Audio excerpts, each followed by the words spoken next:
Hello everyone. नमस्कार आप सभी लोगों को। Welcome back. जैसे कि ये हमारा दूसरा सेशन है। लास्ट सेशन में हमने आईआईटी जैम फिजिक्स 2026 के पेपर को सॉल्व करना स्टार्ट किया था। क्वेश्चन नंबर 1 से 10 तक कर चुके हैं हम ऑलरेडी, और इस बार हम करेंगे क्वेश्चन नंबर 11 से 20 तक। तो पहले हम क्वेश्चंस की तरफ जाएं। पहले मैं आप लोगों को बताऊंगा कि आप एक व्हाट्सएप ग्रुप है जो डिस्क्रिप्शन में मिल जाएगा आपको लिंक। आप वो व्हाट्सएप ग्रुप ज्वाइन करके मेरे साथ डायरेक्टली कनेक्ट हो सकते हो। आप कोई भी क्वेरी, डाउट्स, क्वेश्चंस, कुछ भी, आई मीन आपके दिमाग में जो भी चल रहा है प्रिपरेशन रिलेटेड, गाइडेंस रिलेटेड, आप वहां पे पूछ सकते हो। मैं अर्लीस्ट पॉसिबल टाइम पे आपको आंसर करूँ विद इन अ डे, आप समझ। ठीक है।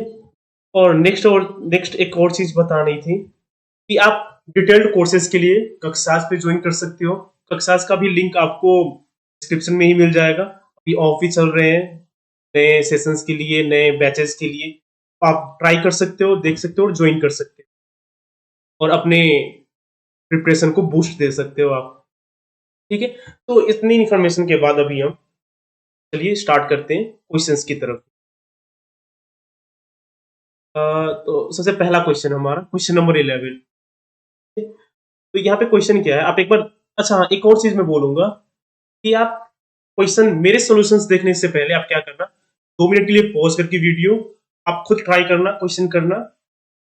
और अगर हो गया तो ठीक है, आप फास्टली देख सकते हो, थोड़ा स्पीड करके मेरा सोल्यूशन किस तरीके से किया मैंने, और कुछ इंसाइट्स मिलेंगे आपको। क्योंकि यहाँ पे बैठ के क्वेश्चन करना, घर पे रूम में बैठ के, और एग्जाम सिनारियो में करना, एग्जाम में बैठ के करना, टोटली डिफरेंट है। तो मैं यहाँ पे अपना इंसाइट्स भी शेयर करता रहूंगा कि मेरे दिमाग में क्या चल रहा था वहाँ पेपर देते टाइम, और मैंने कैसे अप्रोच किया इस क्वेश्चन को, और प्लस कैसे सॉल्व करना है, वो दोनों चीजें। तो आप अगर क्वेश्चन सॉल्व कर पा रहे हो तो आप जल्दी जल्दी थोड़ा सा इंसाइट्स सुन लेना कि कैसे मैंने अप्रोच किया था क्वेश्चन पे।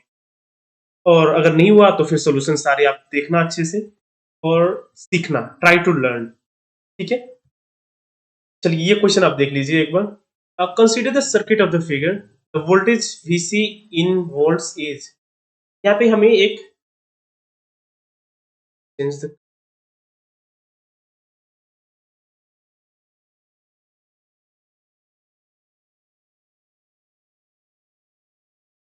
तो हमारे पास क्या है यहाँ पे एक,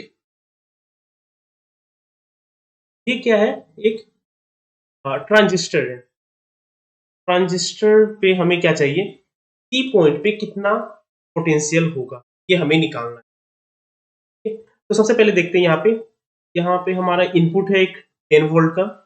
बेस को कनेक्ट किया हमने डायरेक्टली ग्राउंडिंग के साथ, तो इसका मतलब इस पॉइंट पे यहाँ पे कितना हो जाएगा, 0 वोल्ट हो जाएगा।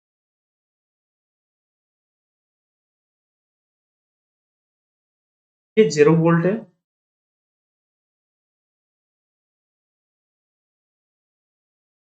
Red colour use more visible. यहाँ पे हमारे पास क्या है, एक ये 0 वोल्ट है यहाँ पे। और यहाँ जो हमारा एमीटर बायस, एमीटर जंक्शन है, एमीटर साइड, ये भी क्या है, ग्राउंड के साथ है। इसका मतलब यहाँ पे भी क्या है, 0 वोल्ट है। ठीक है। तो बेस बेस इमीटर जंक्शन और ये पॉइंट, अब देखो ये दोनों पॉइंट क्या है, 0 वोल्ट पे है। तो इसके थ्रू कोई करंट फ्लो हो सकता है क्या, यहाँ पे बेस से एमीटर की तरफ कोई करंट फ्लो हो सकता है क्या? ये दोनों पॉइंट 0 वोल्ट पे हैं, यहाँ पे कोई भी पोटेंशियल डिफरेंस है ही नहीं, तो कोई करंट फ्लो नहीं हो सकता। तो मतलब यहाँ पे करंट जीरो है, तो मतलब बेस करंट भी जीरो है, एमीटर करंट भी जीरो है। तो हमारा क्या बोलते हैं, कलेक्टर करंट कितना हो जाएगा, आईसी भी क्या हो जाएगा, जीरो हो जाएगा इसमें। तो इसका अगर करंट जीरो है तो पोटेंशियल क्या होगा, हर एक पॉइंट पे सेम हो जाएगा ना। तो यहाँ पे 10 वोल्ट है, ई पॉइंट पे भी क्या हो जाएगा, वी देगा 10 वोल्ट ही हो। तो एग्जाम में क्या हुआ था, एग्जाम में मैंने कैसे देखा था, मैंने जब देखा तो आई वाज थिंकिंग कि मैं सीधे पहले ही ऐसे सॉल्व करूंगा। 10 वोल्ट यहाँ पे है, माइनस 1.2 आईसी कर दूंगा। 1.2 यहाँ पे, सॉरी, 1200 हो जाए, किलो ओम में दिया हुआ है, तो ये 1200 ऐसा यूनिट में। तो 1200 आईसी और यहाँ पे नॉर्मली 0.7 लेते हैं, तो 0.7 ही ले लूंगा मैं यहाँ पे। 7 पोटेंशियल डिफरेंस कम हो रहा है, फिर माइनस 3300 IE टू 0 ऐसे कर दूंगा, ये रिलेशन यूज करके करूंगा। बट थोड़ी देर देखने के बाद ही मुझे क्या दिखा कि बेस पे भी पोटेंशियल 0 है और एमीटर पे जो एंड है वो भी ग्राउंडेड है, तो पोटेंशियल डिफरेंस ही यहाँ पे 0 है, इसमें तो कोई करंट फ्लो ही नहीं हो रहा। तो सारे पोटेंशियल्स क्या होंगे, हर एक साइड के, हर एक एंड के पोटेंशियल क्या होगा, हर एक पॉइंट पे सेम होगा। जैसे बेस का जो पॉइंट है, बेस साइड के हर एक पॉइंट पे क्या होगा, 0 वोल्टेज है, वैसे ही एमीटर साइड में भी हर जगह हर एक पॉइंट पे 0 वोल्ट है। तो कलेक्टर पॉइंट पे, कलेक्टर साइड में यहाँ 10 वोल्ट हमने अप्लाई किया है, ई पॉइंट पे भी क्या होगा, 10 वोल्ट, क्योंकि करंट फ्लो नहीं हो रहा। करंट फ्लो ना होने के लिए क्या होना पड़ेगा, पोटेंशियल पॉइंट्स के सेम होना पड़ेगा।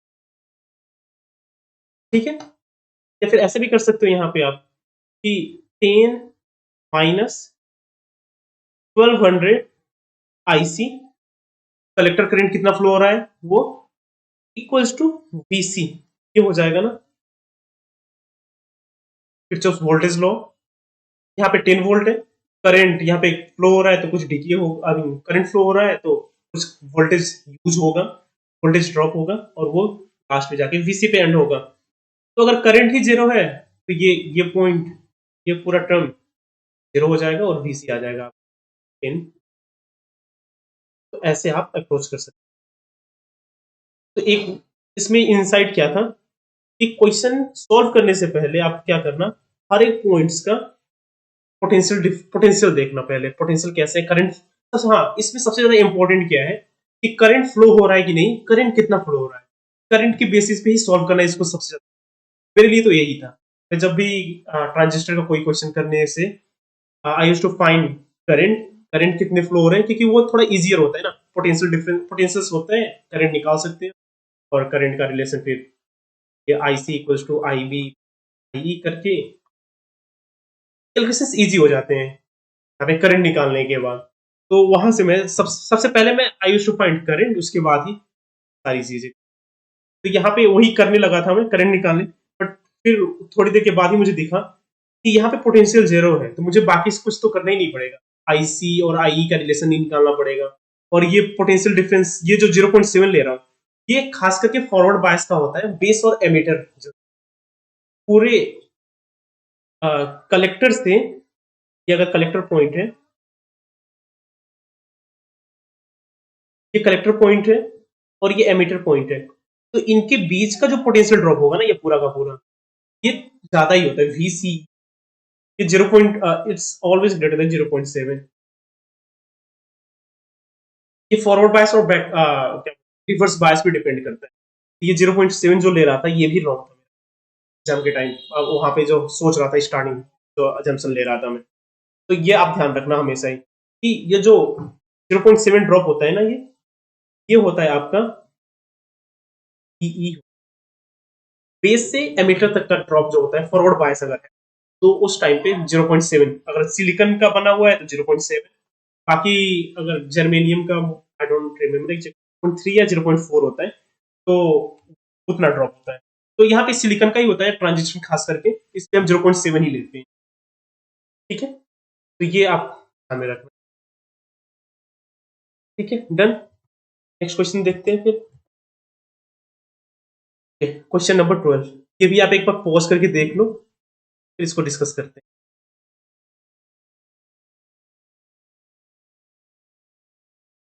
मैकेनिक्स का क्वेश्चन है, और ये ऑप्शंस देखो आप यहाँ पे, फोर्स करस्पॉन्डिंग, सबसे पहले ऑप्शंस देखो।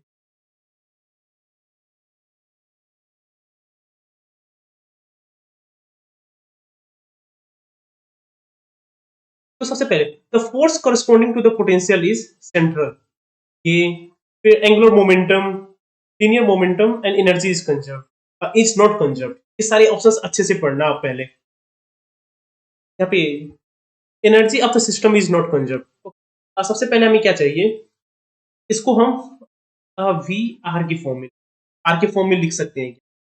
तो माइनस के पाई को चेंज नहीं कर सकते, spherical coordinate system. Spherical coordinate system में क्या होता है, एक्स होता है आपका sine theta cos phi, y equals r sine theta sine phi, और जेड इक्वल्स टू कॉस। ठीक है, तो यहाँ पे वही सब्स्टिट्यूट करते हैं। तो v जो है वो आपका हो जाएगा आर का और फाई के फॉर्म में लिखने जाओगे अगर, तो y की जगह पे लिखोगे आप r sine theta sine phi divided by r square हो जाएगा। आर स्क्वायर से एक r कट जाएगा, हमारा पोटेंशियल का जो फॉर्म आएगा वो negative k sine theta sine phi divided by r आएगा। ठीक है, तो यहाँ पे देखो अगर आप पोटेंशियल जो है वो सिर्फ r का फंक्शन नहीं है, थीटा और फाई भी है, साइन थीटा और साइन फाई भी आ रहे हैं ना।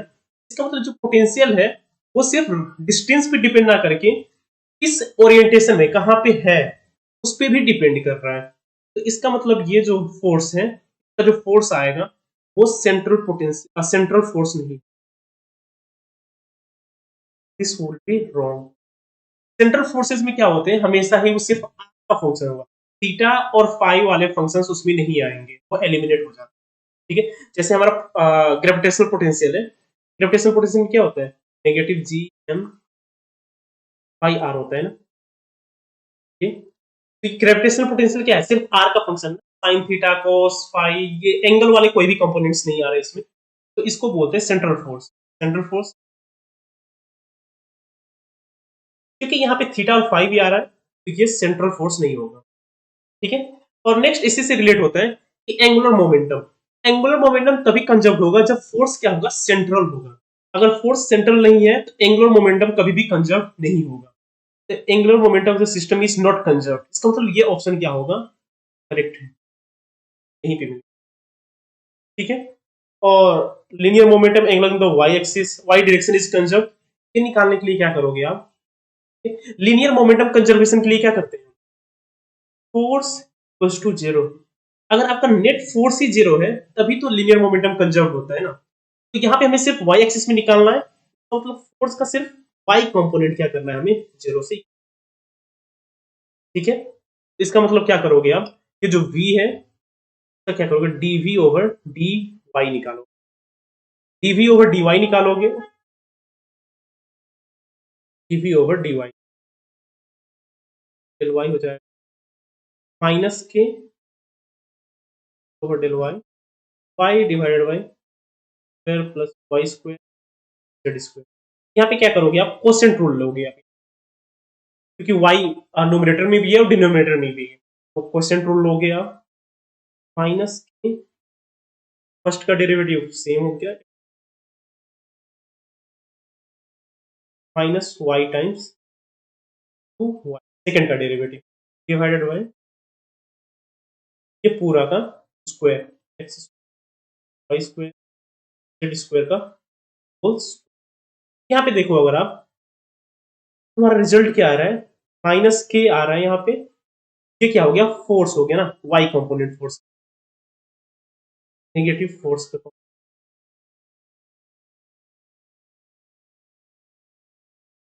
माइनस एफ वाई है। ये क्या होता है हमारे पास, force equals to minus gradient of होता है ना, तो ये माइनस साइन, तो ये सिर्फ वाई कंपोनेंट है।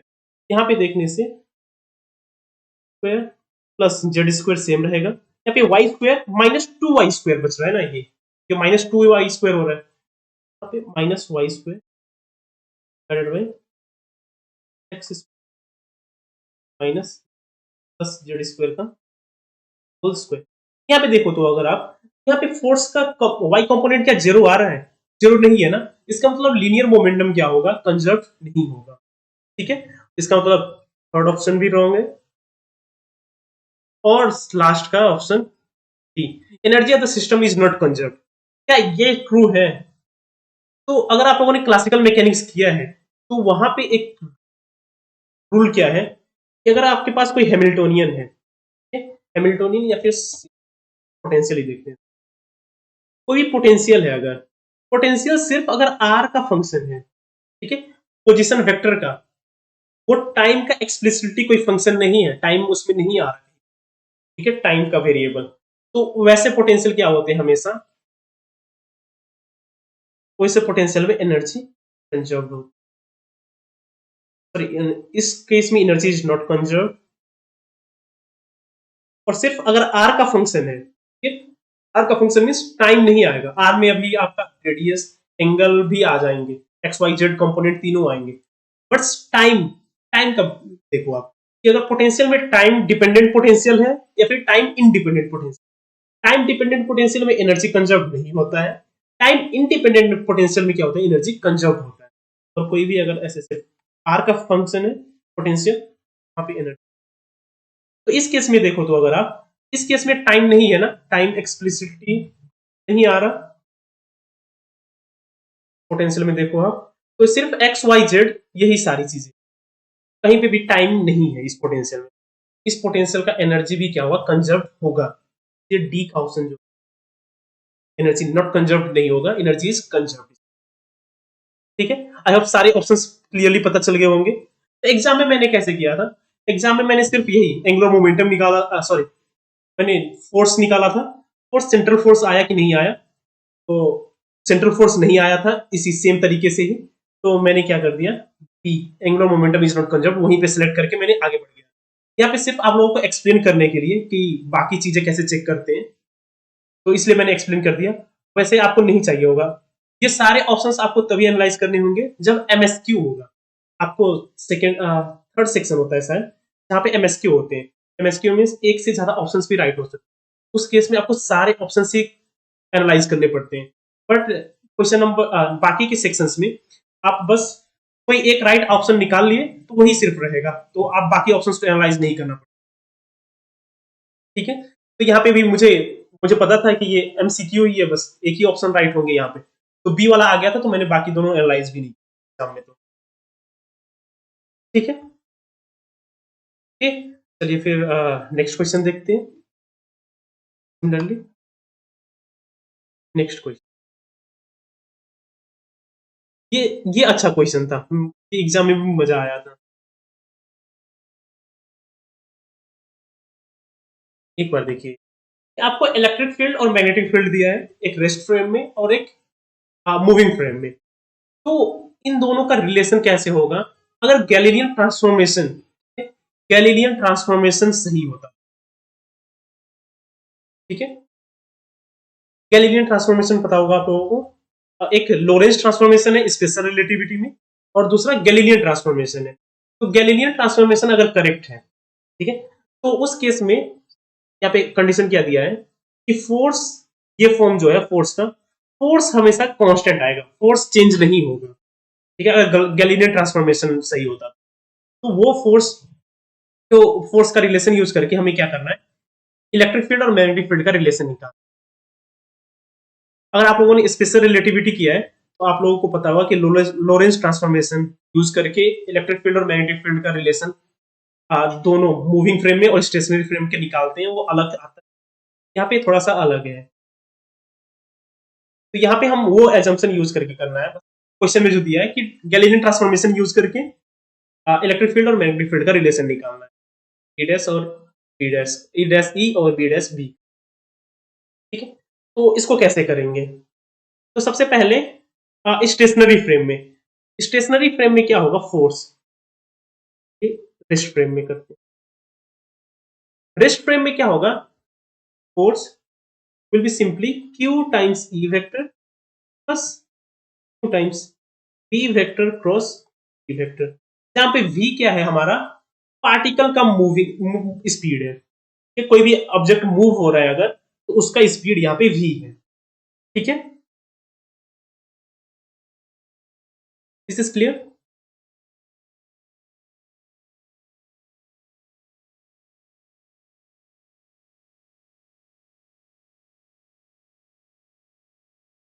नेक्स्ट मूविंग फ्रेम में देखते हैं, अभी मूविंग फ्रेम में स्पीड क्या हो जाएगा,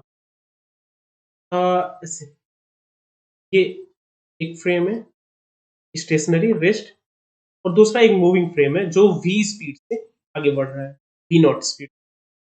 तो यहाँ पे अगर कोई ऑब्जेक्ट का स्पीड v है तो मूविंग फ्रेम से देखने से वो क्या हो जाएगा, ये s। तो मूविंग फ्रेम में उसका स्पीड कितना हो जाएगा, v डैश हो जाएगा आपका v vector minus v not, ये हो जाएगा। तो यहाँ पे जो मूविंग फ्रेम में आएगा, मूविंग फ्रेम में आपका स्पीड हो जाएगा, सॉरी फोर्स हो जाएगा, force F dash equals to Q V dash plus V Q times V minus V not, V dash रखना है ना हमें यहाँ पे, क्रॉस P डैश वेक्टर हो जाएगा। तो यहाँ पे क्या बोला है, क्वेश्चन में ही दिया है कि लोरेंस फोर्स क्या है, इनवेरिएंट है। मतलब एफ डैश फ्रेम में और F frame, sorry S frame में और एस डैश फ्रेम में, दोनों में जो लोरेंस फोर्स आ रहा है, फोर्सेस क्या है, इक्वल है। तो इसीलिए यहाँ पे क्या लिख सकते हैं, दोनों फोर्सेस को इक्वल लिख सकते हैं, force equal to F dash. अगर ये यूज करें हम तो Q times electric field plus Q times V vector cross V vector equals to Q times E dash vector plus Q times E vector minus V not vector cross V dash vector.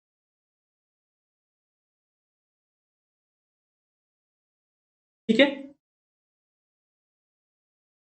तो यहाँ पे देखते हैं अभी क्या क्या cancel कर हो सकता है। तो अब देखो सारे टर्म्स में Q है, चार्ज है ना, तो सारे टर्म्स से Q हटा सकते हैं, simple E vector plus V cross B हो गया equals to E dash vector plus, यहाँ पे देखो आप, तो क्रॉस प्रोडक्ट क्या होता है, डिस्ट्रीब्यूटिव होता है ना, तो V cross B dash vector minus V not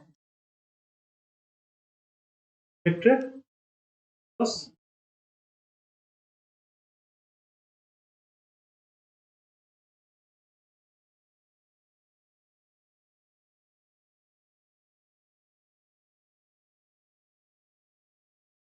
ठीक है,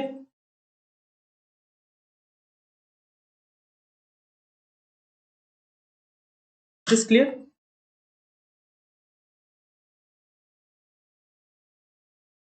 हाँ ये सही है। तो अभी देखते हैं यहाँ पे एनालिसिस करते हैं। ये रिजल्ट आ गया, मैंने भी यहाँ तक का रिजल्ट निकाला था ये।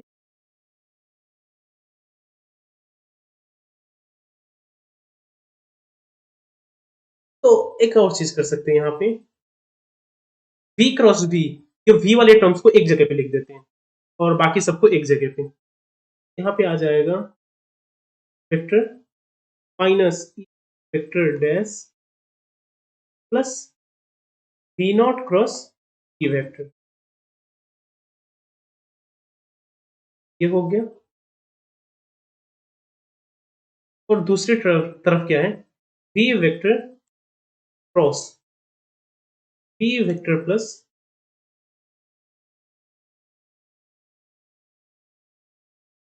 ठीक है।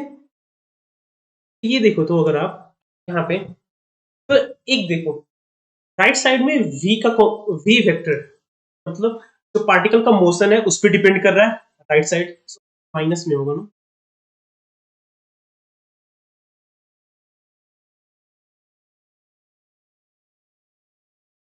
Negative.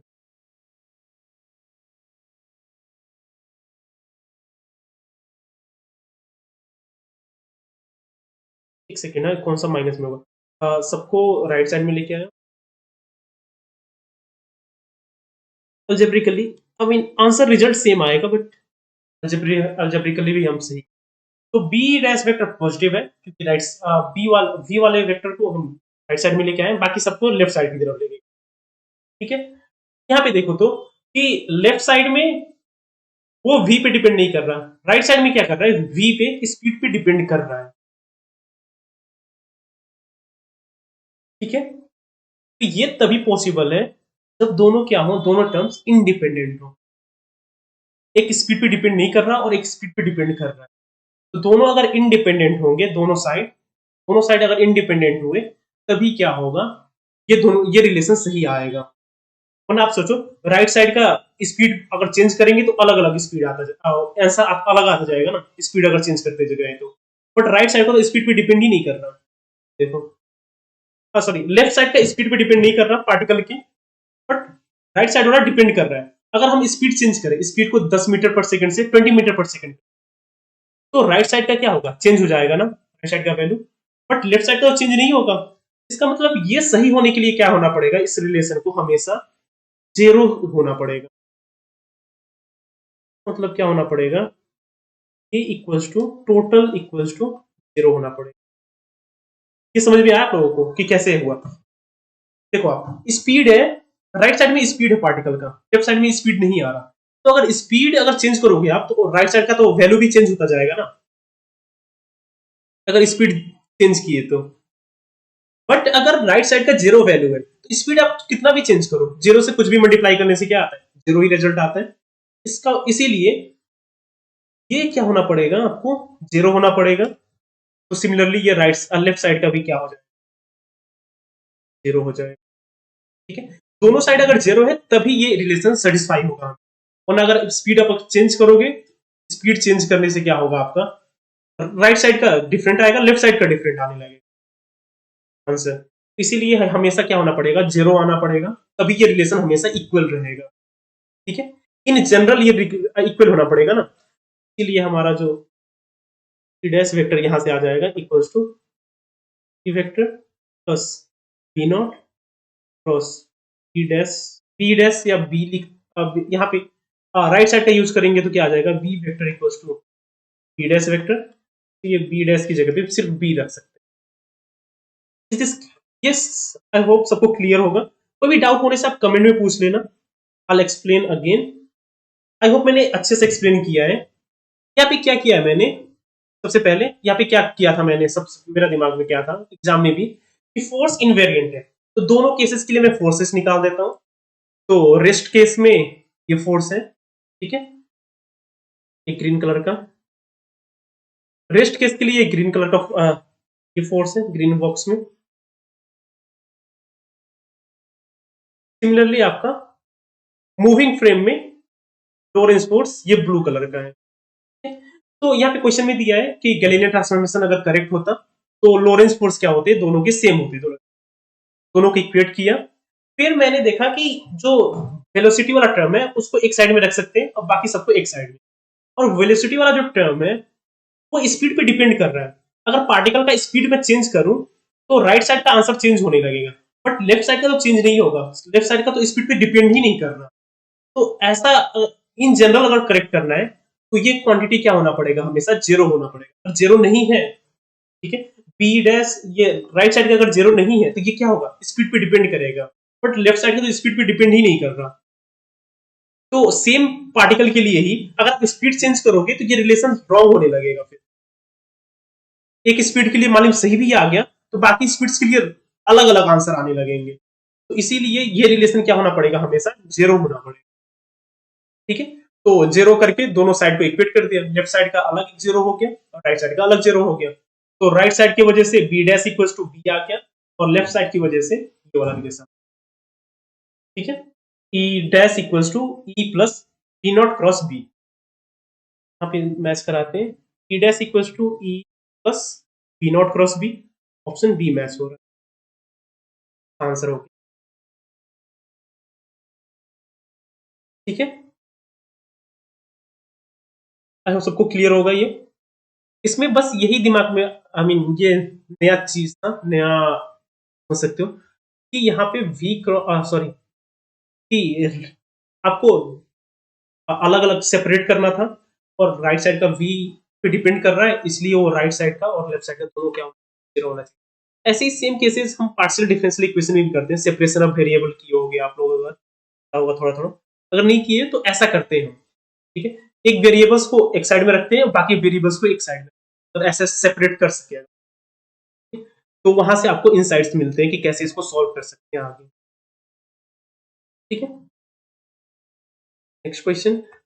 Next question I don't think explain करना पड़ेगा उतना ज्यादा, तो पॉज करके आप एक बार देख लो।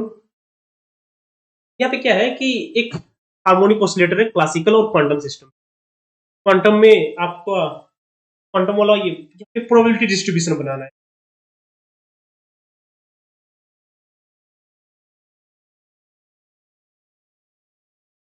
प्रोबेबिलिटी डिस्ट्रीब्यूशन मींस कि कौन से पॉइंट पे पार्टिकल के मिले जाने की प्रोबेबिलिटीज आप सबसे ज्यादा।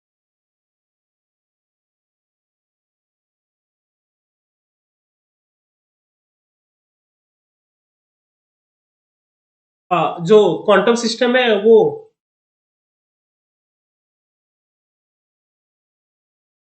Quantum system is for ground state energy level. हाँ, और क्लासिकल सिस्टम ऐसे ही नॉर्मल ग्राउंड स्टेट ये सब होती नहीं है। तो इसका कौन सा होगा ऑप्शन से?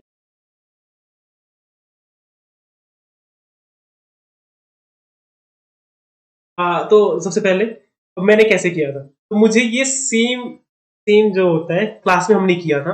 Not the same question, but similar type में भी।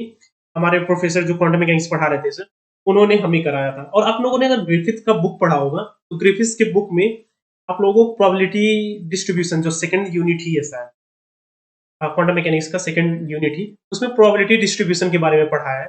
तो उसमें आप लोग देख सकते हो कि कैसे प्रोबेबिलिटी चेंज होता है डिफरेंट केसेस में। ठीक है, तो हम प्रोबेबिलिटी डिस्ट्रीब्यूशन क्या होता है, किसी भी पॉइंट पे किसी भी टाइम में पाए जाने की उसकी probability X over D T speed ही समझ सकते हैं किसी भी पॉइंट पे कितना होता है और कितना टाइम उस पॉइंट पे वो रहेगा। प्रोबेबिलिटी होगा एक्स बाई क्यू, सपोज कर सकते हो।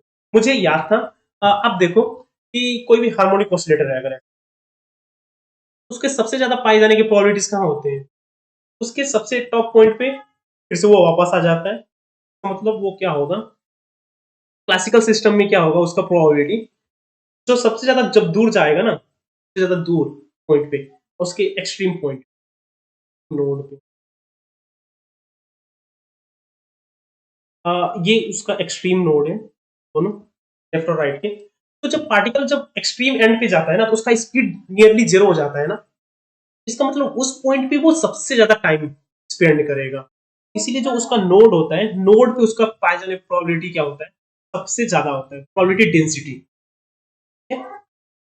किसी भी पॉइंट पे पाए जाने की प्रोबेबिलिटी है ना उसके पर यूनिट टाइम में, तो वही उसका एक्स बाई वी समझ कर सकते हो आप कि उस पॉइंट पे कितनी स्पीड से वो मूव कर रहा है। तो वो जो आएगा ये आपका प्रोपोर्शनल हो जाएगा प्रोबेबिलिटी के। दिस इज व्हाट आप इंट्यूटिवली समझ सकते हो कि सपोज कि एक पॉइंट है, किसी भी पॉइंट पे वो कितनी स्पीड से मूव कर रहा है। अगर ज्यादा स्पीड से मूव कर रहा है तो प्रोबेबिलिटी क्या हो जाएगा, कम हो जाएगा। कम स्पीड से मूव कर रहा है तो प्रोबेबिलिटी क्या हो जाएगा, प्रोबेबिलिटी डेंसिटी। प्रोबेबिलिटी डेंसिटी क्या होगा उसका, कम स्पीड से मूव कर रहा है तो ज्यादा होगा, ज्यादा स्पीड से मूव कर रहा है तो कम होगा। तो उसके जो एंड पॉइंट्स होते हैं वहां पे कम स्पीड से मूव करता है, इसलिए वहां पे प्रोबेबिलिटी डेंसिटी क्या होगा, क्लासिकली ज्यादा होगा। ठीक है, हमारा जो क्लासिकल सिस्टम डॉटेड वाले का बनेगा, वो फर्स्ट वाला नहीं हो सकता। ये फर्स्ट वाला हो ही नहीं सकता, बी सी और डी में हो सकता।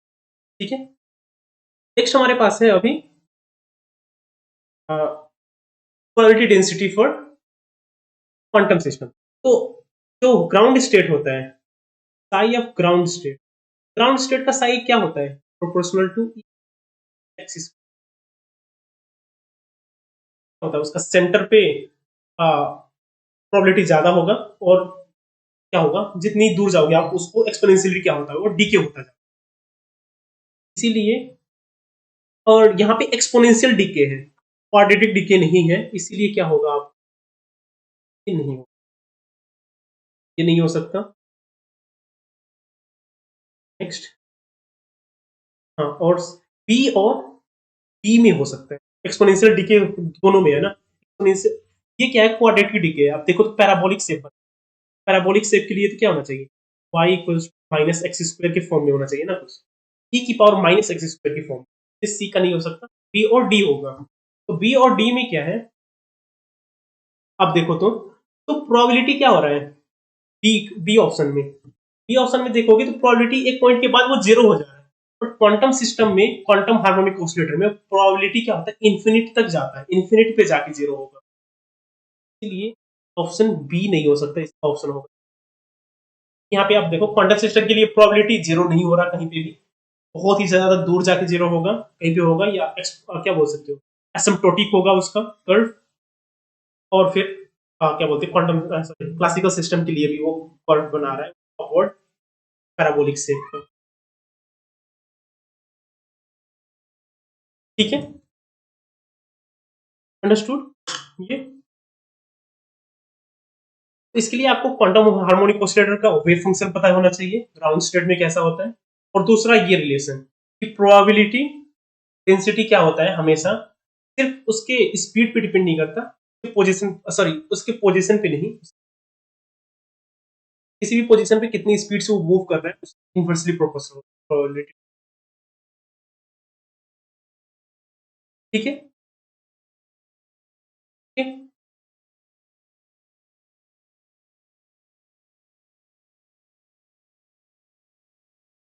नेक्स्ट क्वेश्चन की तरफ, 15th ये क्वेश्चन,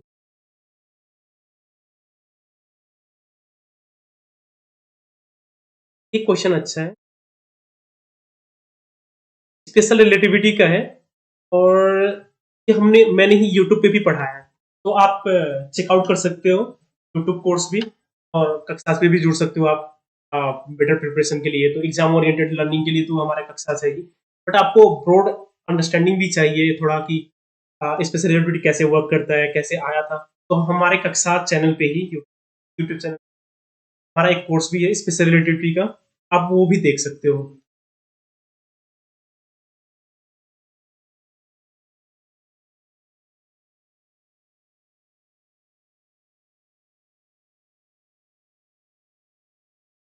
तो चलिए फिर ये क्वेश्चन देखते हैं कैसे करना है इसको। तो सबसे पहले देखते हैं कि एक S dash frame, O dash frame है, ओ डैश फ्रेम, उसके लिए एक पार्टिकल मूव कर रहा है, या फिर an observer moves with a constant velocity. ये ओ फ्रेम है हमारे पास, हमारे पास एक ओ फ्रेम है, फिर एक ओ डैश फ्रेम।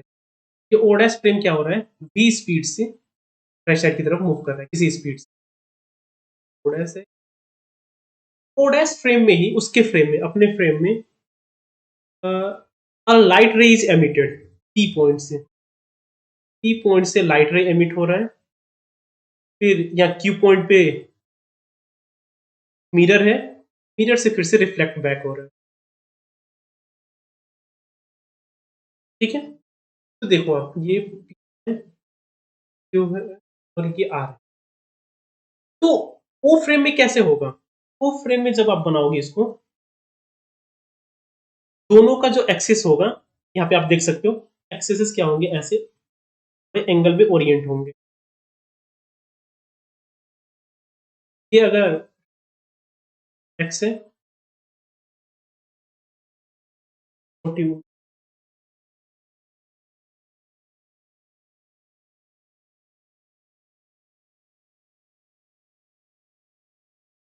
ये अगर एक्स है, और ये टी बार है, तो एक्स बार पे क्या होगा, पी और क्यू पॉइंट्स होंगे ना, Q, P point, sorry P और आर, देखो आप पी पॉइंट्स कहाँ पे है, टी डैश एक्सिस पे, और आर पॉइंट भी टी डैश एक्सिस पे, इसका मतलब पी पॉइंट यहाँ पे कहीं है, और आर भी टी डैश एक्सिस पे ही है।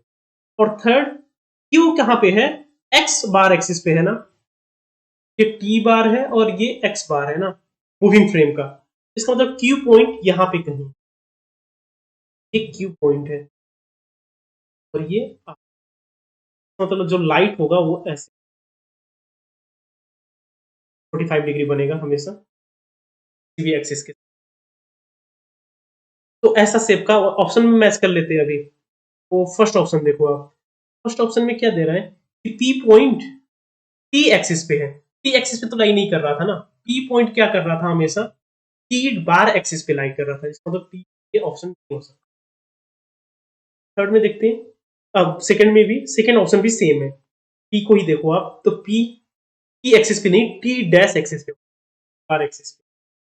सी ऑप्शन को देखते हैं, तो सी ऑप्शन में ओके पी क्यू आर, हाँ ये तो ठीक है, बट यहाँ पे लाइट अपोजिट डायरेक्शन में मूव कर, हमें तो राइट साइड में मूव कराना था ना, लाइट यहाँ पे देखो आप, तो राइट साइड में मूव कर रहा है ना, राइट पी से क्यू की तरफ जा रहा है, क्यू राइट साइड में है, इसलिए सी का भी नहीं हो सकता, ऑप्शन होगा सिर्फ डी में। आप देखो सारी चीजें सही है, P point R point T dash axis पे है, Q point X dash axis पे है, और लाइट क्या हो रहा है, राइट साइड की तरफ मूव कर,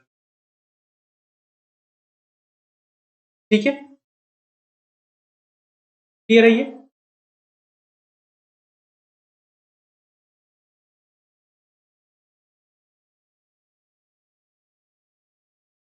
ठीक है, चलिए फिर देखते हैं। क्वेश्चन है हमारे पास रे ऑप्टिक्स।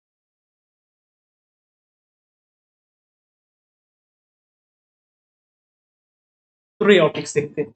इसमें इसमें क्या दिया है हमारे पास कि एक लाइट रे है, वो मूव कर रहा है different layer of materials, layer one, layer two, layer three, चार लेयर्स ऑफ मटेरियल है, और सबकी रिफ्रैक्टिव इंडेक्स डिफरेंट डिफरेंट है। सिर्फ फर्स्ट और फोर्थ का क्या है, सेम है। तो हमारे पास स्ट्रेंस लॉ है ना, तो क्या है, n one sine theta one equals to n two sign,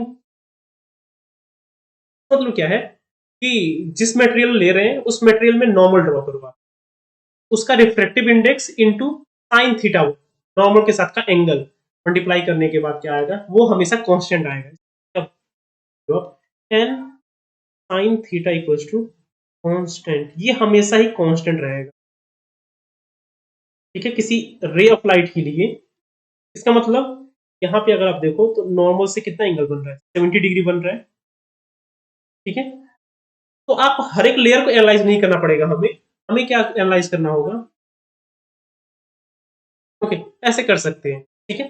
तो सबसे पहले हम देखते हैं ऑप्शंस क्या है, मैंने यहाँ पे ऑप्शंस देखे थे सबसे पहले, यहाँ पे देखो आप, ए बी और सी तीनों में क्या बता रहा है, ए बी डी, इन ऑप्शंस में क्या है कि फोर्थ लेयर से क्या होगा, लाइट बाहर की तरफ निकलेगा, ठीक है, फोर्थ लेयर से बाहर की तरफ लाइट इमर्ज हो रहा है, तो एंगल कितना होना चाहिए। तो अगर आप देखो लेयर वन और लेयर फोर का रिफ्रेक्टिव इंडेक्स सेम है, तो एंगल जो जिस एंगल से वो एन वन में सॉरी लेयर वन में है, उसी एंगल से लेयर फोर में भी होना चाहिए ना,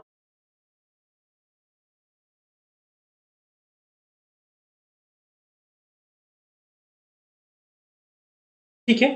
इज दिस क्लियर, इसका मतलब जो लाइट अगर सपोज करो आप, ये लाइट यहाँ आया तो बेंडिंग होगा, बेंडिंग होगा, और यहाँ पे जब आ जाएगा, ये जो एंगल बनेगा ना, ये एंगल 90 डिग्री रहेगा, ठीक है। इसका मतलब ऑप्शन ए राइट हो सकता है।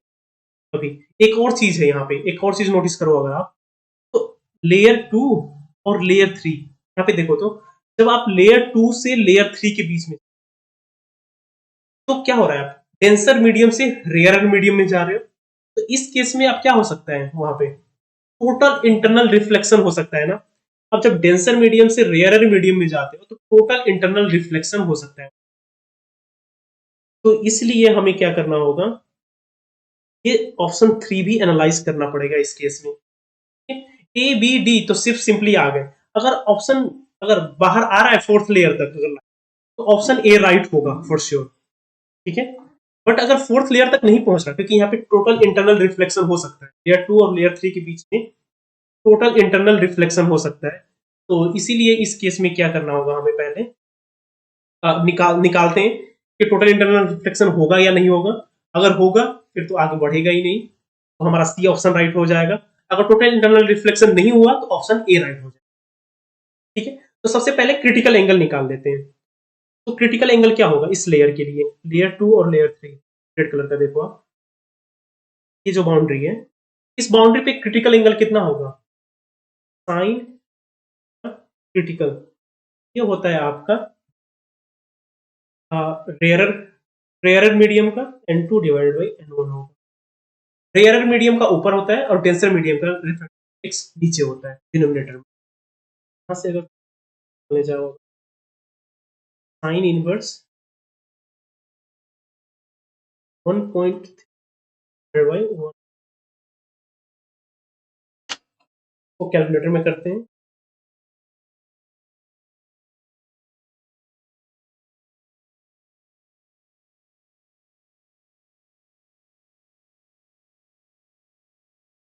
तो ये आ रहा है अल्टीमेटली 43 डिग्री।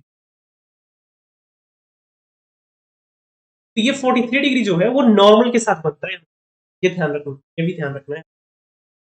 तो चलिए अभी करते हैं 3 लेयर्स तक लेके जाते हैं, 2 लेयर्स तक। तो हमारे पास क्या है कि लेयर 1 है, 1 2 सिर्फ, ये 1 है, ये 2 है, फिर यहाँ बाउंड्री है, ये 3। तो यहाँ पे रिफ्रैक्टिव इंडेक्स 1, यहाँ पे रिफ्रैक्टिव इंडेक्स 1.5, ठीक है। तो लाइट रे यहाँ से आ रहा है, तो होरिजेंटल के साथ उसका 20 डिग्री बन रहा था, ये 20 डिग्री था, तो ये भी 20 डिग्री हो जाए, और इसका नॉर्मल ड्रॉ करें अगर हम, तो ये आ जाएगा आपका 70 डिग्री। तो लाइट अभी रेयरर से डेंसर मीडियम की तरफ जा रहा है, तो नॉर्मल की तरफ बेंड होगा, और ये थीटा मानते हैं, और फिर यहाँ पे बाउंड्री पे जाएगा, और फिर ठीक है। तो यहाँ पे अभी एनालाइज करते हैं थीटा।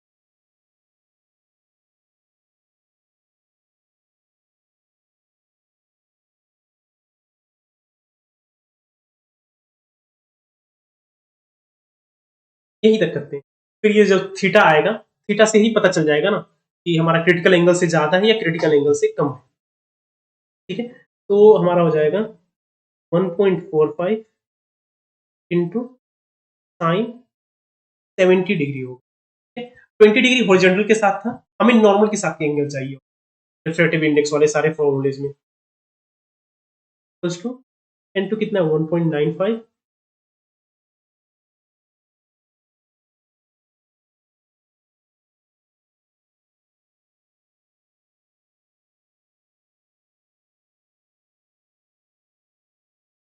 आ जाएगा आपका टू, कैलकुलेटर कर लेते हैं, साइन इनवर्स 1,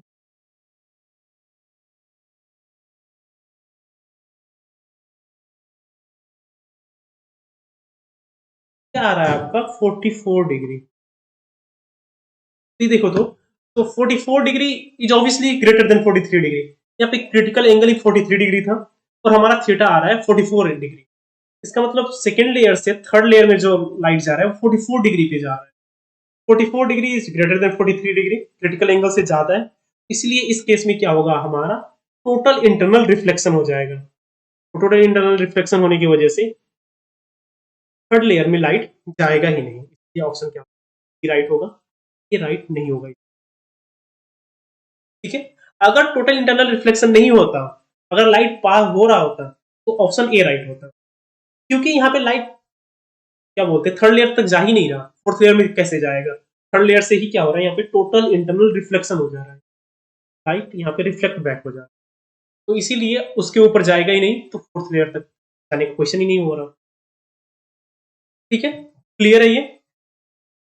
तो एग्जाम में भी मैंने ऐसे ही किया था, मैंने सबसे पहले यही देखा था कि fourth layer fourth layer fourth layer 3 बार रिपीट हो रहा है, मैंने वो चेक कर लिया कि कौन सा एंगल होगा, तो 20 डिग्री सीधे दिख रहा था मुझे, इस दोनों का रिफ्रेक्टिव इंडेक्स सेम है, तो दोनों में जो लाइट का एंगल होगा ना वो सेम ही आएगा, 20 डिग्री से अगर लेयर 1 में है तो 20 डिग्री ही लेयर 4 में भी हो। बट ये थर्ड ऑप्शन, ऑप्शन सी जो है, वो मुझे डाउट लग रहा था कि कैसे हो, क्या होगा इसमें, क्या लाइट सच में 3 में नहीं जाएगा। मैंने रिफ्रेक्टिव इंडेक्स देखा तो मुझे लगा हाँ मे भी चांसेस है कि नहीं भी हो सकता। सबसे पहले मैंने क्रिटिकल एंगल निकाल दिया था ऐसे ही 43 डिग्री, फिर मैंने निकाला लेयर 2 में लाइट कितने एंगल पे जा रहा है, थीटा निकाल दिया मैंने ऐसे ही से 70 डिग्री लेके, थीटा निकाला 40 डिग्री, 44 डिग्री आ गया, तो obviously 44 degree is greater than 43 degree, तो टोटल इंटरनल रिफ्लेक्शन हो जा रहा है यहाँ पे, तो लाइट थर्ड लेयर में जाएगा ही नहीं, वहीं से रिफ्लेक्ट बैक, ठीक है। फिर तो नेक्स्ट क्वेश्चन, ये तो अगर आप लोगों ने कक्षा से सॉलिड स्टेट फिजिक्स किया होगा से, उन्होंने ये टेबल ही दिया होगा आप लोगों को कि बीसीसी में, एफसीसी में, सिंपल क्यूबिक में पैकिंग फ्रैक्शन कितना होता है, वॉइड फ्रैक्शन कितना होता है, ये सारी चीजें कैलकुलेट करके ही दिया होगा आप लोगों को। तो अगर आप लोगों ने कक्षा ज्वाइन नहीं किया है तो आप ज्वाइन कर सकते हो, कोर्सेज ले सकते हो, आपका प्रिपरेशन में बहुत ही ज्यादा हेल्प हो जाएगा।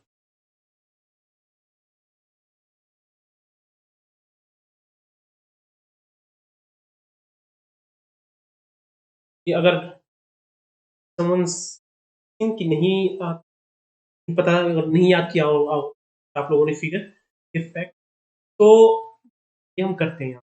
तो बीसीसी क्या होता है? Body centred cubic. What is centred cubic means cubic structure होगा। मुझे एक्चुअली ये याद नहीं था, तो मैंने ये सिंपली यही से ही किया था। और ये क्यूबिक फेस हुआ, और इसके सेंटर में क्या होगा? एक पार्टिकल होगा, और सारे कॉर्नर्स में भी पार्टिकल्स, 8 पार्टिकल्स हर एक वर्टेक्स पे, और एक क्या होगा? पार्टिकल सेंटर पे होगा।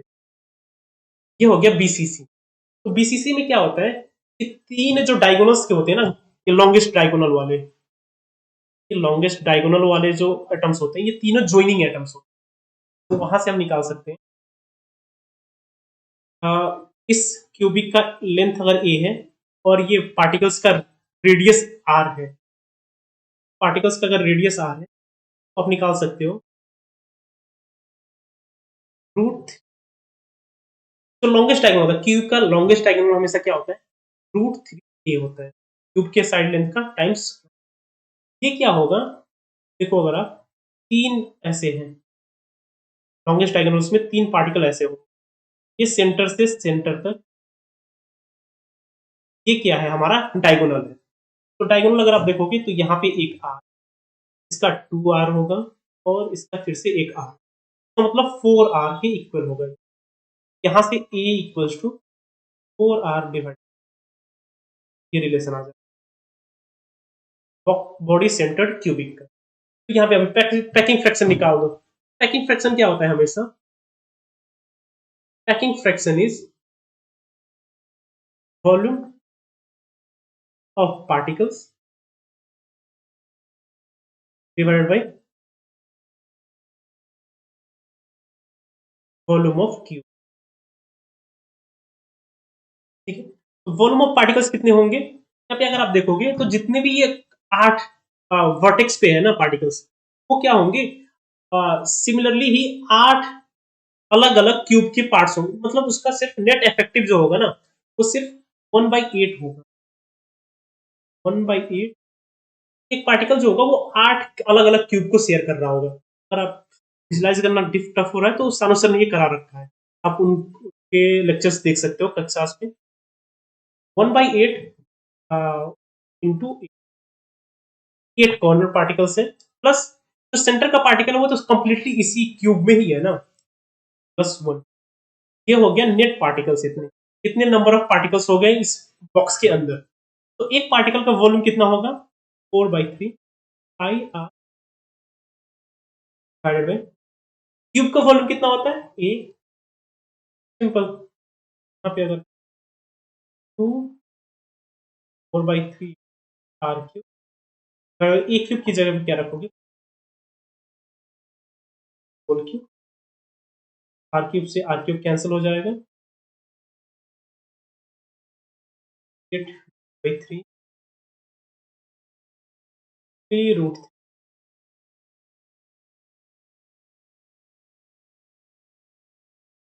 √3 इसको अगर आप सॉल्व करोगे कैलकुलेटर में करोगे, 5/100 इंटू 100 करने से आपको परसेंटेज में आ जाएगा ये। तो ये आ रहा है आपका 8%। तो इसका आंसर कितना हो जाएगा? बी ऑप्शन हो। ये क्लियर है?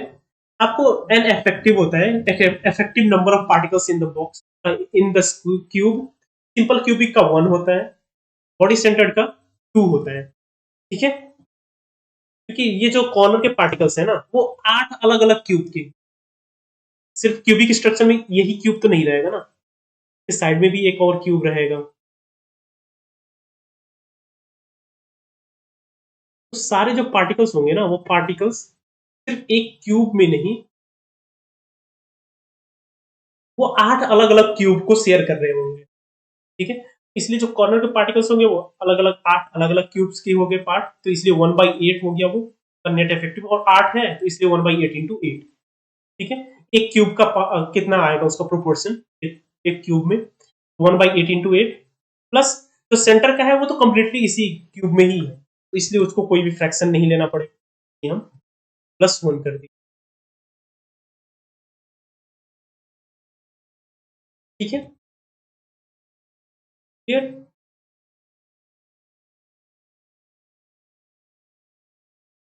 तो ये हो गया इसका पैकिंग फ्रैक्शन, ऐसे निकाल सकते हो आप, फिर सेंटर्ड, फिर सिंपल क्यूबिक, इनका भी आप ऐसे ही निकाल सकते हो रीजनिंग यूज करके, या फिर आप क्या बोलते हैं, इनके फैक्ट्स जो होते हैं वो याद भी कर सकते हैं।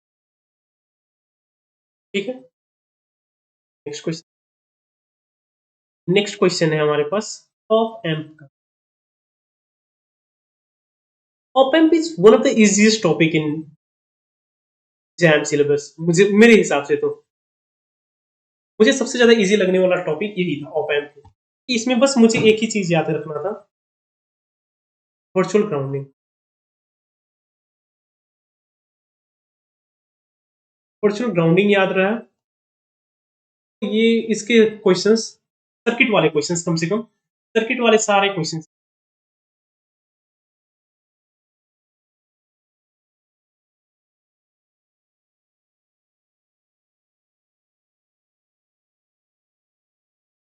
ठीक है, तो आप लोग पॉज करके ट्राई कर लो एक बार, ट्राई करके फिर प्ले करना। चलिए फिर करते हैं इस क्वेश्चन को, यहाँ पे देखते हैं कि ऑप एम्प जो होता है हमेशा ही, इसके जो दो टर्मिनल्स है ना, ये ए और बी मान, ये ए और बी पॉइंट्स जो होते हैं इनके पोटेंशियल हमेशा ही सेम होते हैं एक आइडियल ऑप एम्प। ठीक है, और जो भी हम ऑप एम्प सॉल्व करते हैं उसको आइडियल ऑप एम्प ही सपोज करके, आइडियल ऑप, इसी कंडीशन को बोलते हैं वर्चुअल ग्राउंडिंग, कि दोनों टर्मिनल्स क्या होते हैं, सेम पोटेंशियल पे होते हैं। ठीक है, तो यहाँ पे देखते हैं, तो ये देखो आप, क्योंकि करंट ऑप एम्प में फ्लो नहीं हो सकता, तो करंट क्या होगा, यहां से फ्लो होकर नीचे की तरफ चला जाए। तो यहाँ इस पॉइंट पे पोटेंशियल कितना होगा वो निकालने के लिए क्या करेंगे, हम किरचॉफ करंट लॉ लगा सकते, वोल्टेज लॉ लगा सकते हो, करंट लॉ जो भी आपको पता है। तो यहाँ पे अगर आप देखोगे वोल्टेज डिवाइडर रूल यूज करके मैं यहाँ पे सीधा कर देता हूँ, तो वी ए पॉइंट पे कितना होगा, V1 इंटू आर, यहाँ पे जीरो पोटेंशियल है तो यहाँ पे आर, सॉरी ये क्या होगा, आर डिवाइडेड बाई टोटल कितना रेजिस्टेंस है, कहाँ से आ जाए, V1 बाई, ये हो गया वी ए। सिंपली देख सकते हो आप ऐसे ही कि V1 है और दूसरे टर्मिनल पे ग्राउंडिंग है, जीरो वोल्ट, और बीच में रेजिस्टेंस 2R है, तो बीचों बीच कितना पोटेंशियल होना चाहिए, इसके लेफ्ट साइड में भी आर है, नीचे की तरफ भी आर ही है, इसमें क्या होना चाहिए, सिमेट्रिकली होने की वजह से V1/2 होना चाहिए, हाफ हाफ पोटेंशियल दोनों यूज करेंगे ना, सेमी रेजिस्टेंस है तो। ठीक है, ये हो गया, ये V1/2 हो गया। और नेक्स्ट हमें क्या लगाना है, यहाँ पे करंट लॉ लगाना है। करंट लॉ क्या है, करंट क्या होगा, सिर्फ आउटर लूप में ही फॉलो होगा, यहाँ ओपन के इंटीरियर में नहीं जाएगा, करंट इस तरफ नहीं जाएगा, सिर्फ बाहर ऐसे घूम के उसे आएगा, फिर ऊपर की तरफ से ऐसे फ्लो होगा। ठीक है, तो यहाँ पे वही वोल्टेज लॉ लगाते हैं, तो V2 वहीं पे current law, sir current law क्या है, VB minus V2 divided by 5R,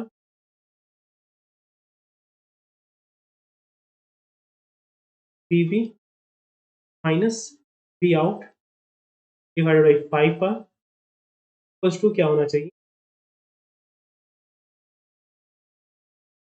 क्या है कि सेम पॉइंट से यहाँ पे एक ही पॉइंट पे जितना करंट लेफ्ट की तरफ जाएगा उतना ही, सॉरी लेफ्ट से आएगा उतना ही राइट की तरफ निकल जाएगा, यही है। ठीक है, यहाँ पे अगर ये सब्स्टिट्यूशन यूज करेंगे तो क्या हो जाएगा, 2v minus v2 minus v0 equals to 0। अच्छा, vb वर्चुअल ग्राउंडिंग की वजह से क्या हो जाएगा, vb इक्वल va। ठीक है, तो vb की जगह पे क्या रख सकते हैं, 2 इंटू va कितना आया था, v1/2 था minus v2 equals to v0, v1 क्या हो गया, ये कौन से मैच हो रहा है, और इसे मैच हो रहा है क्या, ऑप्शन।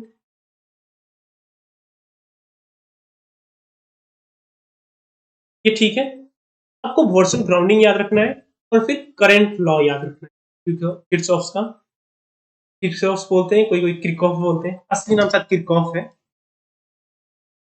किरकॉफ है ये नाम, किरकॉफ। हाँ, वाल्टर लेविनसन ने का वीडियो देखा था मैंने, तो उन्होंने बोला था कि किरकॉफ होना, इट्स नॉट किर्च। ठीक है, आपको किरकॉफ करंट लॉ याद रखना है और फिर वर्चुअल ग्राउंडिंग, ये दो चीजें याद रखने से आपका आइडियल ओप एम्प लगभग बहुत सारे क्वेश्चंस हो जाए ऐसे ओप एम्प वाले। ठीक है, तो इस केस में हमने सबसे पहले क्या किया, वोल्टेज डिवाइडर रूल लगा के वीए इस पॉइंट पे, ये ब्लू पॉइंट देखो आप, वीए निकाल दिया और वीए और वीबी इक्वल होता है, तो वीबी भी आ गया हमारा। और नेक्स्ट क्या किया हमने कि सपोज V2 से VB की तरफ कुछ करंट फ्लो हो रहा है, वो करंट क्या होगा एग्जैक्टली, क्या बोलते हैं, ऊपर वाले रजिस्टर के साथ ही V0 में आ जाएगा। ठीक है, तो वो करंट लॉ यूज करने से क्या होगा, यहाँ पे करंट कितना आना चाहिए, 0 आना चाहिए। ठीक है, जितना करंट आ रहा है लेफ्ट साइड से उतना ही करंट राइट साइड की तरफ निकल जा रहा है, करंट क्या होना चाहिए, यहाँ पे 0 होना चाहिए। तो VB minus V2 divided by 5R plus VB minus V0 divided by 5R। ठीक है, क्लियर। ये तो एक सेकंड में ये फिर से एक बार V2 है, यहाँ पे VB है, तो मैं ऑप एम्प ना बना के दूसरी तरफ ये रजिस्टर भी आउट है, ये भी 5R है, ये भी 5R।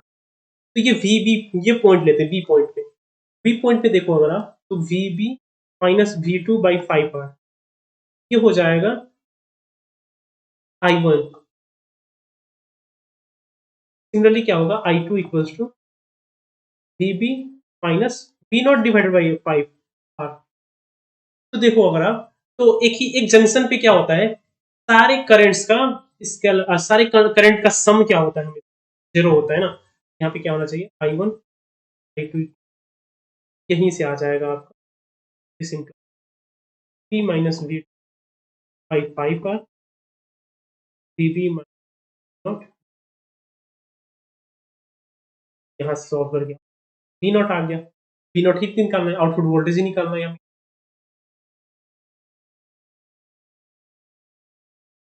ठीक है, clear.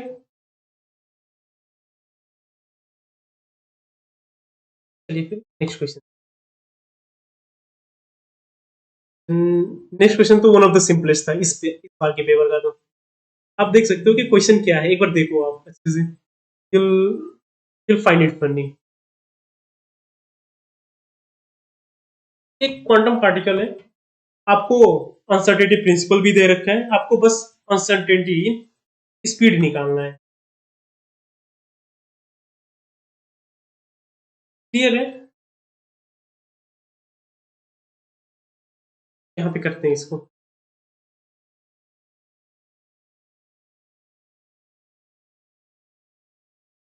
Delta x delta x is approximately but by.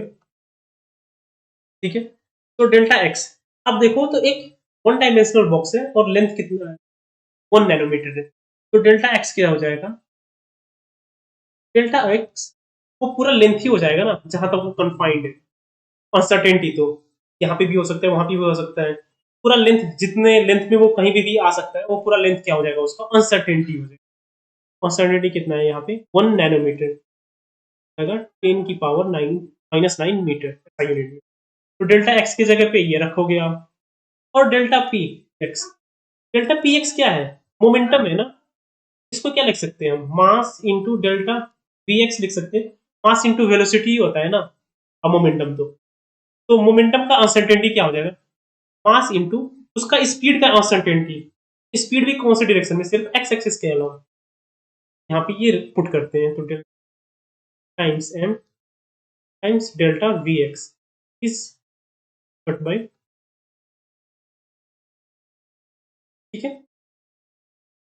तो डेल्टा एक्स की जगह पे आप रखो 10 की पावर माइनस, मास की जगह पे आप रखोगे 10 की power -20 into delta v x equals to h cut. H cut क्या होता है हमारे पास, एच डिवाइडेड बाई 2 पाई होता है ना। तो यहाँ पे हो गया, ये आ जाएगा एच डिवाइडेड बाई 4 पाई हो जाएगा। ये एच कट खुद ही क्या है, एच डिवाइडेड बाई 2 पाई है। तो एच कट बाई 2 क्या हो जाएगा, एच डिवाइडेड बाई 4 पाई हो गया, ठीक है। यहाँ पे सिर्फ आपको क्या करना है, delta v x two h की जगह पे क्या रखोगे आप, यहाँ पे वैल्यू दिया ही हुआ है 0.6 10 की power -4 divided by 4 pi into 10 की पावर -20। तो ये अभी यहाँ पे कैलकुलेट कर देते हैं कैलकुलेटर में।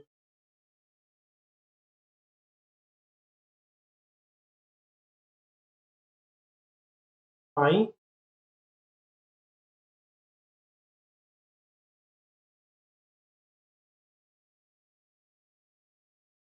5 इंटू 10 की पावर -5। हमें माइक्रोमीटर में निकालना है। माइक्रोमीटर में क्या होता है, 5 इंटू 10 की पावर -6, यही तो माइक्रोमीटर हो जाता है ना मीटर्स में। तो सॉरी, माइक्रोमीटर पर सेकेंड, माइक्रोमीटर पर सेकेंड में 10 की पावर -6, ये हो गया आपका 5 माइक्रोमीटर पर सेकेंड। हमारा ये मीटर पर सेकेंड में था, तो 10 की पावर -6 अगर हटा दें हम, तो वो क्या हो जाएगा, माइक्रोमीटर हो जाएगा, क्योंकि 1 metre, sorry 1 micrometre equals to 10 की पावर -6 मीटर्स, ठीक है। तो यहां से माइक्रोमीटर में रिलेशन आ गया, ऑप्शन, ठीक है। नियरेस्ट माइक्रोमीटर में तो ऑप्शन यही है,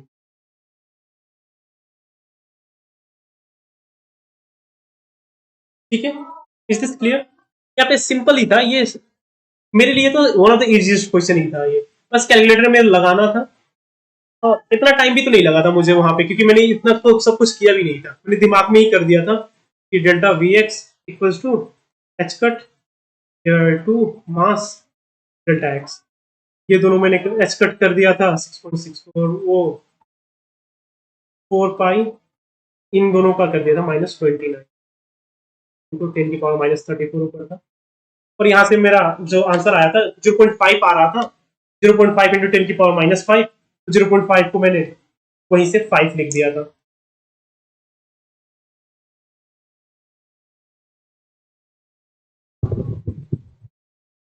इज दिस क्लियर, यहाँ पे माइक्रोमीटर में लिखना था, इसलिए वो 10 की पावर -6 को हमने हटा दिया, और वहाँ पे सीधे सिर्फ जो 5 आंसर आ रहा था, 5 पॉइंट समथिंग, वो नियरेस्ट इंटीजर में 5 हो गया।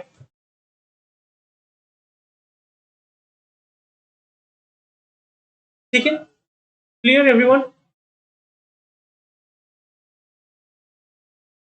चलिए फिर क्वेश्चन नंबर ये 19 था। अभी एक लास्ट क्वेश्चन हमारा, क्वेश्चन नंबर 20। ये अच्छा क्वेश्चन है, ये थोड़ा सा टाइम कंज्यूमिंग था, मुझे याद नहीं आ रहा मैंने ये आंसर निकाल लिया था या मैंने स्किप कर दिया था, क्योंकि ये बहुत ज्यादा टाइम कंफ्यूजिंग कंज्यूमिंग हो रहा था, बहुत ज्यादा ही टाइम लग रहा था। वैसे इसको हमने क्लास में भी किया है, ईएमटी जब हम कर रहे थे अभी कक्षास पे ही मैंने ही कराया था, सिमिलर टाइप ऑफ क्वेश्चन किए थे हमने।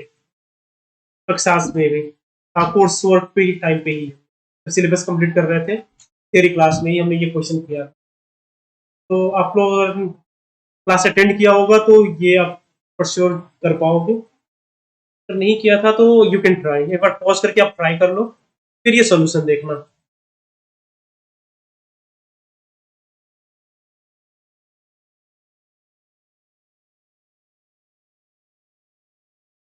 ठीक है,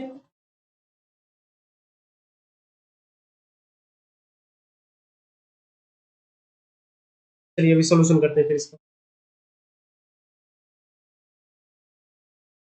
क्या है यहाँ पे question, a thin ring of mass m and radius r has a total charge q distributed uniformly. The ring is rotating with a constant angular moment velocity omega about an axis passing through its center and perpendicular to its plane. ठीक है, which of the following is,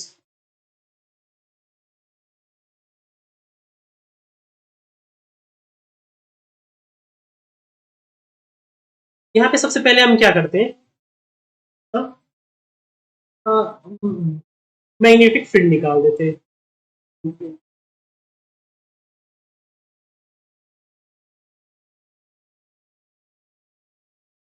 okay, sorry magnetic moment, sorry magnetic field नहीं निकाला हमें, magnetic moment निकाला। Magnetic moment क्या होता है हमें, ऐसा करंट इनटू एरिया का लूप हो जाता है ना, कोई भी अगर लूप है, ऐसे करंट का लूप है, ठीक है, तो इस पे करंट अगर आई जा रहा है और इसका एरिया, एरिया अगर ए है, तो ये एरिया है टोटल, तो ये करंट लूप जितना एरिया इंक्लोज कर रहा है ना, वो क्या देता है, इसका करंट इनटू वो area equals to magnetic moment हो जाता है। ठीक है, तो हमारे पास क्या है, एक रिंग है, सबसे हमने जो क्या बोलते थियरी क्लास में किया था, वहां पे हमने मैग्नेटिक फील्ड निकाला था। सिमिलर टाइप का भी क्वेश्चन है, यहाँ पे हमें क्या निकाला, मैग्नेटिक मोमेंट निकालना है। आप अभी ये देखोगे तो आइडिया आ जाएगा। तो ये इस क्या हमारे पास सर्कुलर प्लेट है, ठीक है, ये डिस्क है हमारे पास, तो डिस्क का क्या लेते हैं, एक छोटा सा एलिमेंट लेते हैं, बस ऐसे ये डॉटेड वाला एलिमेंट है। ठीक है, तो यहाँ पे देखिए आप, तो ये डिस्क है, तो डिस्क का क्या होता है हमेशा हमारे पास, उसका सरफेस क्या बोलते हैं, चार्ज डेंसिटी होता है। सरफेस चार्ज डेंसिटी इसका क्या हो जाएगा, Q divided by pi capital R square. ठीक है, कैपिटल आर क्या है यहाँ पे, ये पूरे डिस्क का टोटल रेडियस, और ये स्मॉल आर क्या होगा, एक स्मॉल स्मॉल आर सपोज करते हैं, स्मॉल आर होगा ये जो एलिमेंट ले रहे हैं, एलिमेंट के वजह से एलिमेंट का रेडियस, ठीक है, सर्कुलर एलिमेंट ले रहे हैं, उस एलिमेंट का रेडियस आर। ठीक है, तो ये एलिमेंट जो है, तो एलिमेंट का एरिया कितना होगा, ऐसे करते हैं, म्यू क्या हो जाएगा, आई ए, तो आई क्या हो जाएगा, आई होगा हमेशा, करंट होता है आपका D Q by D T. तो यूनिफॉर्म मोशन में क्या हो जाएगा, कोई भी चार्ज है अगर क्यू स्मॉल क्यू चार्ज है, उसका पूरा टाइम पीरियड, सर्कुलर अगर मोशन हो रहा है, ठीक है, तो करंट कितना होगा, एवरेज करंट हो जाएगा आपका, कि वो चार्ज को एक पॉइंट से दूसरे पॉइंट तक, सॉरी सर्कुलर पाथ है, तो यहाँ पे चार्ज है, यहाँ से चार्ज को मूव होके फिर से वहीं पे आने में कितना टाइम लगा, डिवाइडेड बाई वही charge divided by time period, क्या हो जाएगा उसका करंट आ जाएगा, एवरेज करंट। ठीक है, यहाँ पे time Q divided by time period, Q divided by time period, तो टाइम पीरियड का रिलेशन ओमेगा के साथ क्या होगा, time period two pi divided by omega. यहाँ पे ये रिलेशन सब्स्टिट्यूट करने से करंट क्या हो जाएगा, करंट आ जाएगा small Q divided by 2 pi omega, omega numerator में। ठीक है, तो यहाँ पे ये स्मॉल क्यू क्या है, स्मॉल क्यू है हमारा चार्ज वो एलिमेंट में, क्योंकि हमने डॉटेड एलिमेंट लिया है ना, ये डॉटेड एलिमेंट का चार्ज क्या है हमारे पास, वही स्मॉल क्यू है। ठीक है, तो हमारे पास अभी मोमेंट, मैग्नेटिक मोमेंट जो है mu equals to pi area, pi into area, ठीक है। तो वो जो एलिमेंट लिया है, एलिमेंट की वजह से चार्ज क्यू क्या हो जाएगा, Q equals to sigma two pi r d r हो जाएगा। यहाँ पे वही आई की जगह पे sigma two pi r d r हो गया omega divided by two pi. ये हो गया हमारा करंट। एरिया क्या होगा, वो एलिमेंट की वजह से जो एरिया इंक्लोज होगा वो कितना होगा, पाई आर स्क्वायर, ठीक है।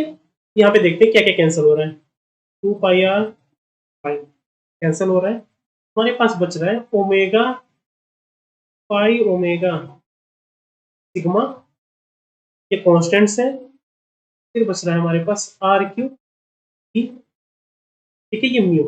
तो ये म्यू जो आया ये सिर्फ एक एरिया वो एलिमेंट के वजह से है, तो हमें तो टोटल पूरे इस डिस्क की वजह से जो मैग्नेटिक मोमेंट होगा वो चाहिए ना। तो पूरे डिस्क की वजह से निकालने के लिए क्या करेंगे हम, म्यू टोटल निकालने के लिए क्या करेंगे, इंटीग्रेट कर देंगे। तो म्यू ओमेगा सिग्मा कांस्टेंट है, जीरो से कैपिटल आर तक इंटीग्रेट कर देंगे आर क्यू डी आर को, ये आ जाएगा आपका म्यू ओमेगा सिग्मा आर की पावर 4 डिवाइडेड बाई 4, और लिमिट है हमारे पास जीरो से कैपिटल आर तक। तो जब लिमिट पुट कर दोगे तो आपको omega sigma are capital divide by 4 minus 0, ये आ जाएगा आपका म्यू ओमेगा सिग्मा आर की पावर 4 डिवाइड बाई 4, ये आ गया डाइपोल सॉरी ये मैग्नेटिक मोमेंट,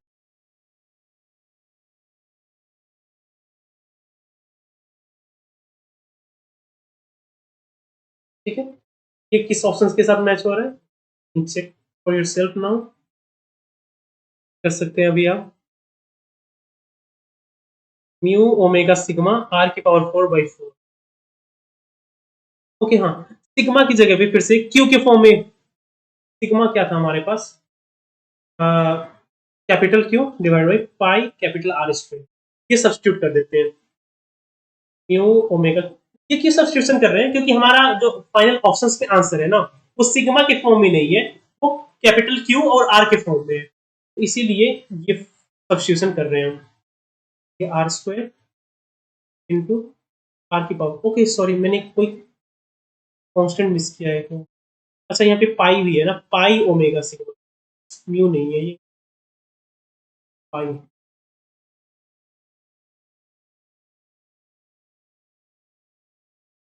पाई, ये जो फाइनल आंसर भी आ रहे हैं ये पाई के फॉर्म, अब ठीक है, तो डिवाइड बाई 4 है, ये पाई से पाई कैंसिल हो गया, आर स्क्वायर से आर 4 तो आर स्क्वायर बचेगा, omega capital Q are square by 4, ये बन गया हमारा dipole moment,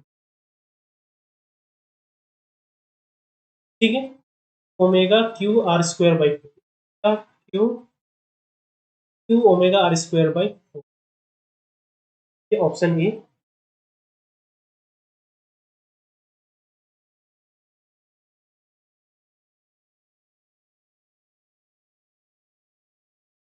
okay angular moment, okay okay, ये क्वेश्चन में आपको बाकी ऑप्शंस भी एनालाइज करने हैं, यहाँ पे और क्या क्या है, the magnetic moment of the ring is, ये हमने देख लिया, मैग्नेटिक मोमेंट आ गया Q omega are square by 4, ये फर्स्ट ऑप्शन ही राइट हो गया, इसलिए मैंने शायद एग्जाम में, हाँ एग्जाम में मैंने बाकी इसके आगे कुछ किया ही नहीं था,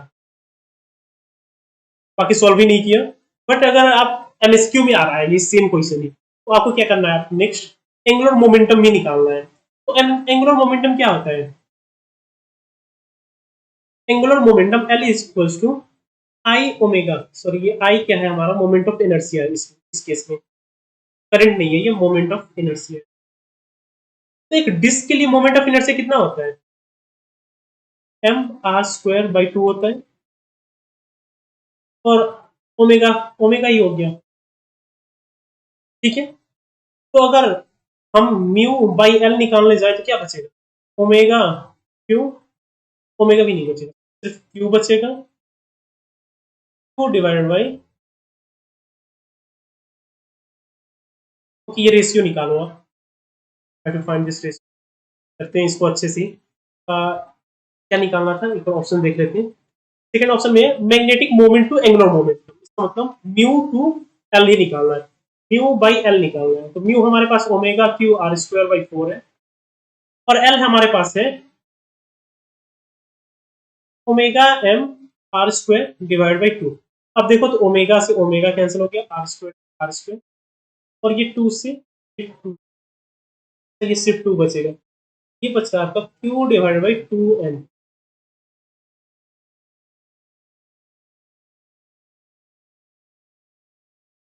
बी भी राइट है क्या इसका?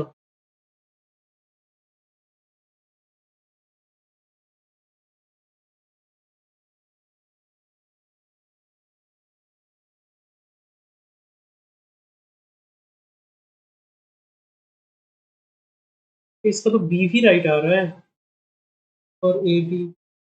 Magnetic moment of the ring, ये तो सी तो होगा ही नहीं, हमने 4 निकाल लिया है। और फिर the ratio of the magnetic moment to angular momentum, और ये भी नहीं हो सकता। तो दो ऑप्शंस राइट हैं, ए और बी।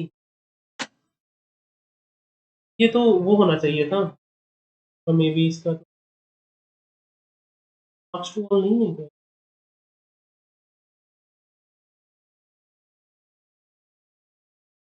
आई बिलीव ये मार्क्स टू ऑल होगा मे बी। इसके दो ऑप्शंस राइट आ रहे हैं, omega square, omega are square divide by 4। एक सेकंड में चेक कर लेता हूँ। करंट हमारा Q omega divide by 2 pi होगा, pi are, pi R square ही होगा का, तो पाई ओमेगा सिग्मा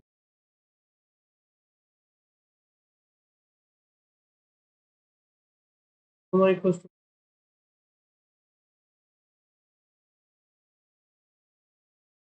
एक सेकेंड ना, मैं चेक करता हूँ इसका ये मार्क्स टू ऑल था कि नहीं था, या फिर मैंने कोई सिंपल सा मिस्टेक किया है।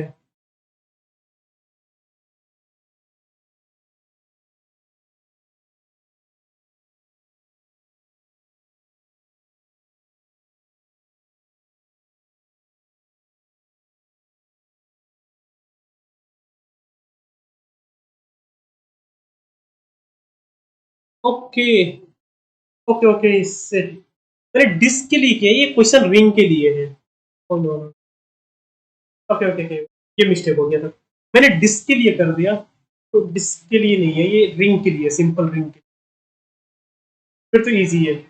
और एक सेकेंड ना, मैं ये पूरा इरेज करता हूँ, ये मैंने डिस्क के लिए कर दिया था, this question is for ring only.